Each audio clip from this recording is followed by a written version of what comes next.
Well, good morning. Welcome to another episode of Papa's Workshop. These are for Adam, Brady, Luke, and Brenna.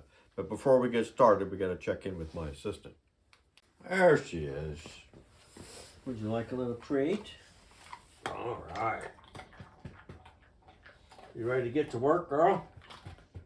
All right. All right. Well, today we start actually making some sawdust to get started on this table, expanding table. So we're going to work obviously on the table base first, so we got something to mount the rest of it on. So first thing we're going to do is get the boards glued up for the actual pedestal part of the base. Get that blank glued up and ready to turn. We'll let that sit for a few days, so then we'll work on the feet at the bottom after that.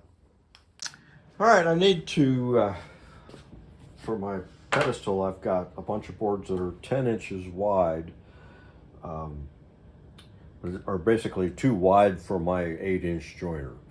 So I've got this sled, planer sled, just a piece of melamine, and I got these two screws as a stop, and that goes in first. That seems counterintuitive, but the rollers are trying to push the board this way through the planer, and the cutter's going this way, but the rollers are pushing it this way.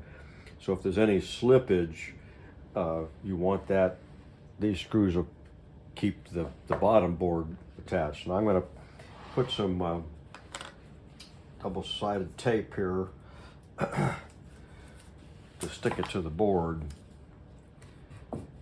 And the stop is just sort of an extra little deal. These 2 points were high, so I know that's going to be all right. So we just take this and run it up against the stop, stick it down. Now it still rocks. These two are.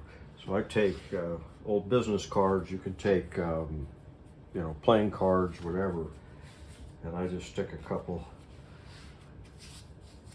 until I get it where it doesn't rock, because you want this to be stable. Then we can run it through the planer.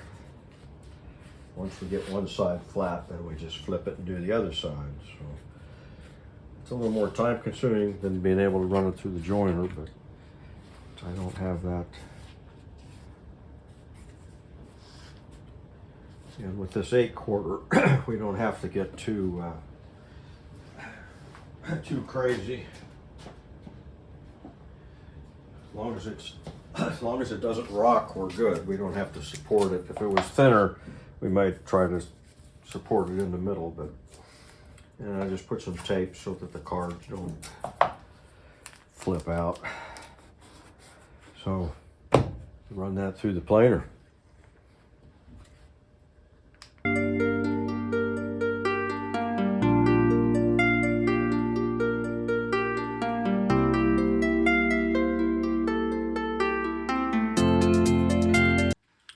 Here's another method I use for flattening boards that are too wide for the joiner. This one's only like a 1/2 inch too wide, but I use this if it's an inch, maybe 1.25 inches wider. So you have to take the guard off. On my joiner, you got to take the guard off so that you can basically make a rabbet, a huge 8-inch wide rabbet. See, so this will just go right across, and this part of the board won't be cut, but this side of the outfeed bed is narrower than the infeed, so this works. The only thing is, it does, if you take off too much, it is high on this thing. It's sort of a one-time pass. I probably should take a bigger bite out of this, but I didn't. So I've run it through already, and you can see I've got just a little bit of a ridge there. just enough. And so now I can tape this to a board that's already flat. All right, so I got the double-sided tape on that. I just use a piece of MDF and make sure I am not on the uncut area.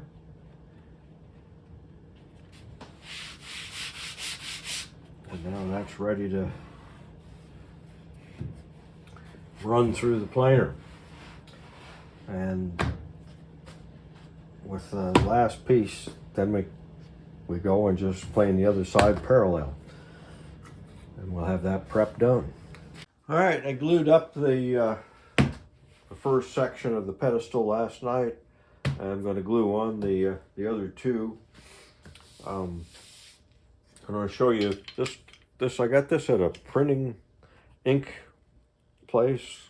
It was just a couple bucks, but it works really well. It's got a rubber base.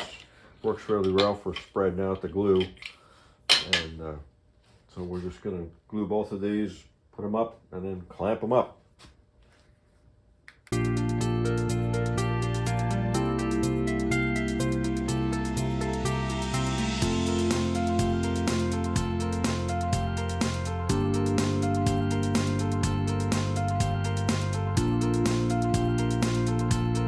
All right, we got it glued up. Let that sit for a while. This roller cleans really well with just water, and if you do leave it on there, it peels off the rubber pretty good. This is a handy, on these clamps, these are the older clamps that have a wooden handle, and my old hands can't hardly grip that. So this works really well to tighten these, and you can turn it and get it in about any angle that you need to get it at. So it works out really well. So that's what I used to tighten all those ones with the wooden hammers. And this was like a free Allen wrench that came with, you know, assembly required thing. I just epoxied it in a stick. It works really well. And this is my glue opener. I don't have my bottle, but that's got the diameter of the inside of the bottle, and you can pop that. I get trouble pulling that after a while. And then this little screw, you can use little sharp edge and pull off any dried glue. Works really well. So we'll let that sit for a while, then we'll start on the other things and let that just cure for a week or so. All right, we got the pedestal all glued up, and you can see I took the corners off using a table saw and make two separate passes to get it all off of there, but that should make it a little easier to get started. The thing is heavy. This is 10 inches. This circle is 10 inches. And before I cut the corners off, it weighed 43 pounds.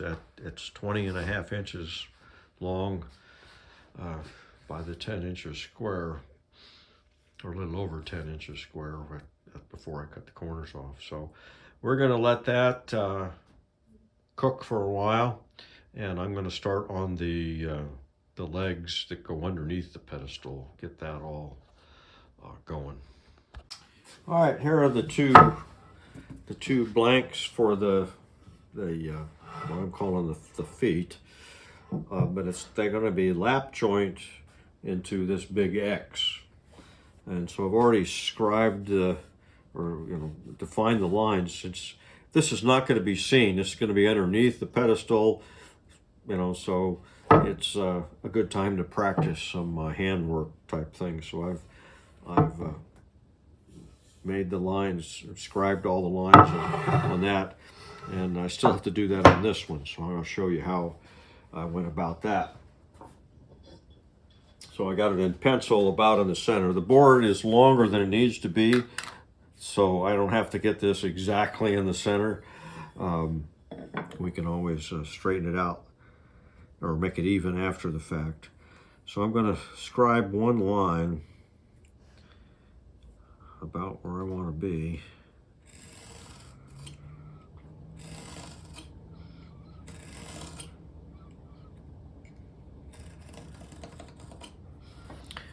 And then we take a chisel and just make a little notch there.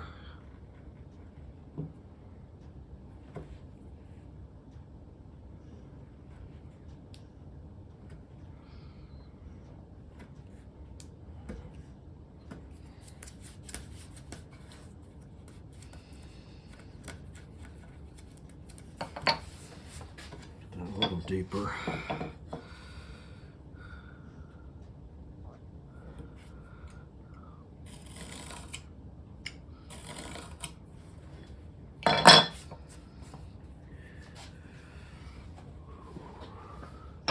What I want to do is make a little edge or ledge to bump that board up against it. And I'm going to take and just try to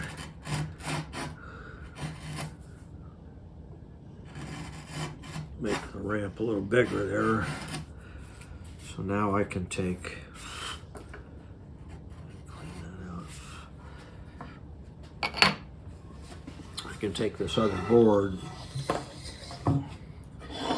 because I did run these through the joiner, the planer to make it parallel, and then, you know, made the two sides parallel, so everything is square and it's at its final size. So what I'm gonna do is just kind of set this in the ledge.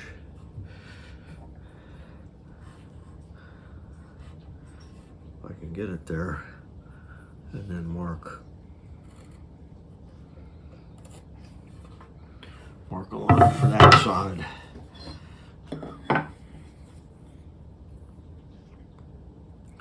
Put my knife in the mark.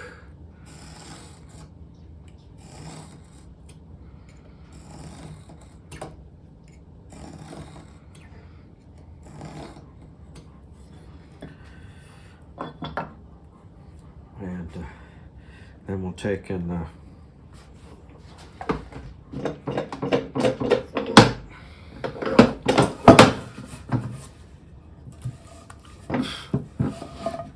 put those marks again. Put the knife right in the slot.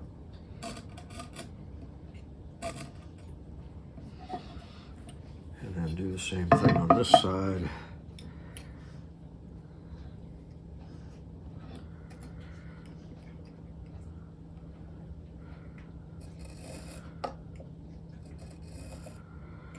And I already taken the marking gauge and mark this halfway down. So now I can, on the table saw, I'll just rough out some cuts in there just to make it easier, and then we can chop away. But with the lines all scribed, we shouldn't get any blowout from the saw. I'm not going to get right up. I'll get fairly close, but I'm not. I can finish it up by hand. So I'm just going to use a miter gauge and just a single 1/8 inch blade. Just make some random cuts, like here, about like that. Then we can knock it all out.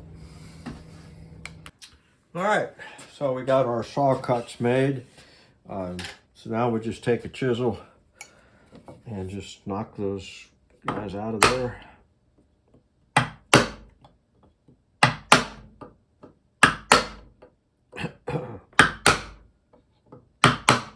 This is a fast way to get rid of the waste.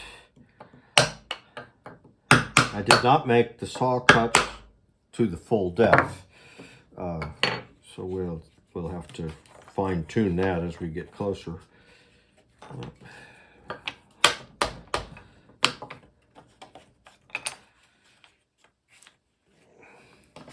Sometimes you got to hit them from the other side.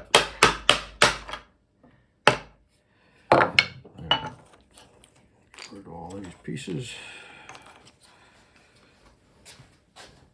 So then we'll just take a chisel and just kind of roughly get that cleaned up.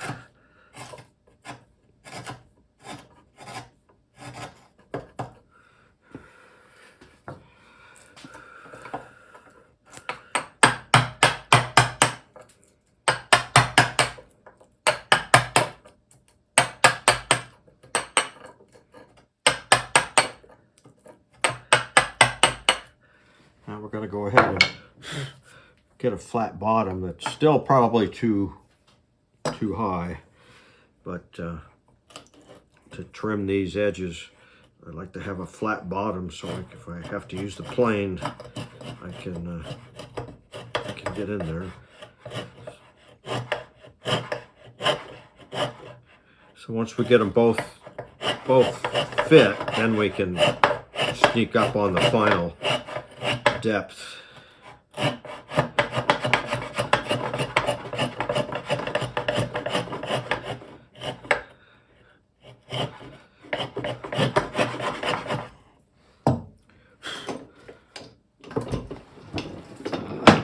Flip around the other way so we don't blow it out.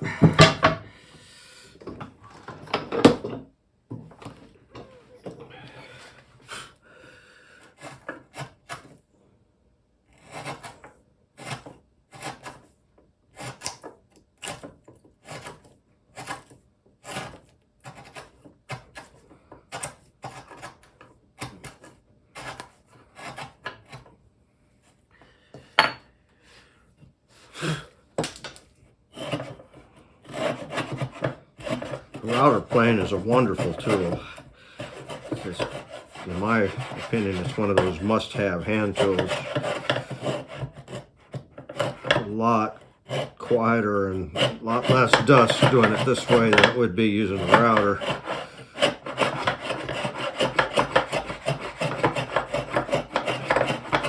An electric router, anyway.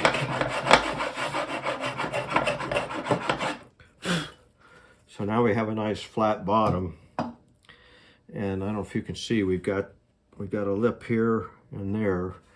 This should just fit in that, and it does. So what we need to do is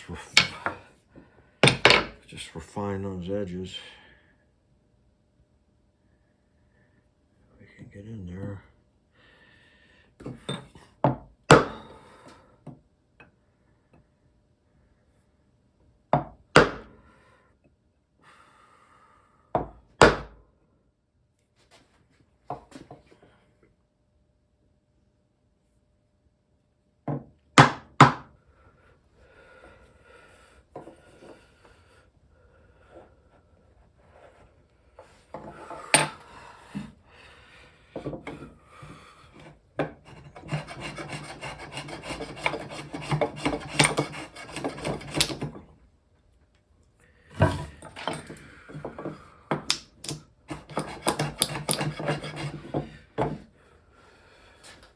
All right, we got both of them cut, and I'm just an 1/8 of an inch shy of being flush, maybe just a little bit less. So I need to lower my router plane half of that and do both surfaces, and we'll get there. So pull this apart.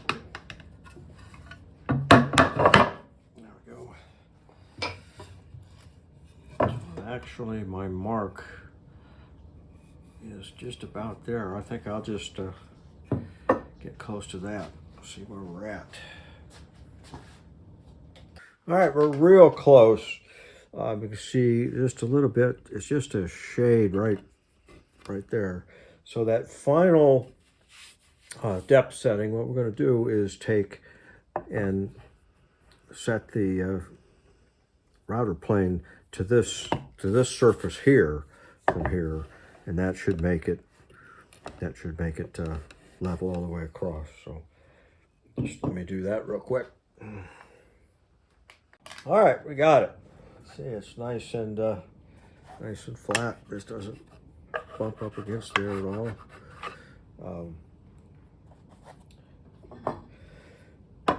And it's square. That was the important thing we needed, to get it square, because we're going to work on the pieces that go in between here next. So I do have, we're going to do, I guess first we need to put a hole in there. So I have this template. It's a sort of a story stick and a template. So we need a hole that's in the center here, and there'll be a dowel that the pedestal will go in, so we'll get the pedestal centered. Once I get that hole in there, then I can pivot on that and draw the end of the foot there. Actually, I can use this as a router template to get that circle or that curve right. And then we can just pivot around and do each one. So they'll all be exactly the same that way. So that's the next thing, is position that hole. All right, I rough cut on the bandsaw just close to my mark. So now we're going to use the template and use the router bit. So we got some double-sided tape, and we'll just get this down even. And my bit doesn't quite reach the full 2 inches, so what we'll do is get the bottom half, and then I took the top bearing off. This had 2 bearings. I took the top bearing off so I could get this first pass. Then we'll put the top bearing back on and flip this over. We don't need the template anymore. We'll use the already trimmed piece. So, all right, so that's what it looks like. Now we'll do that on the other 3, and then we'll flip it around. Yeah, see, I got away from me on this one and tore out just a little bit. So I'm going to take the end that I cut off. I matched up the grain, and so we'll just make a little piece right here and make the corresponding slot in that side and glue it in. We could probably just put some, mix up some sawdust and epoxy maybe and do it. It probably would be okay. But this 3/4 inch of this, that's the finished surface. The rest of this is all going to be shaped, but this part will show. So I'm going to try to cover it up.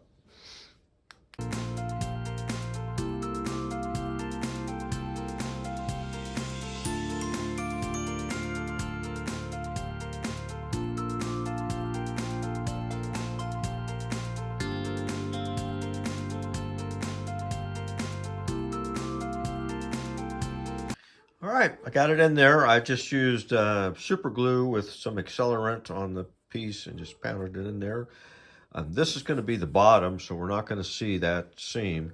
I got these little miniature, or I got a couple of these little miniature tools from Lee Valley, and I thought they were just more kind of an interesting collecting. But actually, for planing this small piece, this works really great. Just I had it in the carver's vise, I could get the sides planed down. I'm just getting this flush here in the. There we go.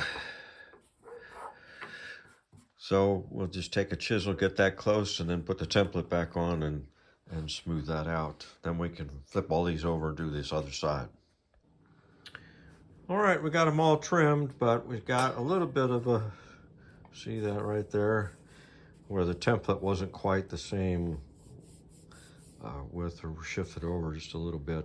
So I'm going to take a block plane and get that, and then we're going to kind of just take the sandpaper and kind of round this. We're going to use this as our guide for the other molding, so we need all of this to be smooth, or we'd have that same bump all the way through the profile. So we got to flatten that, or not flatten it out, but straighten it out.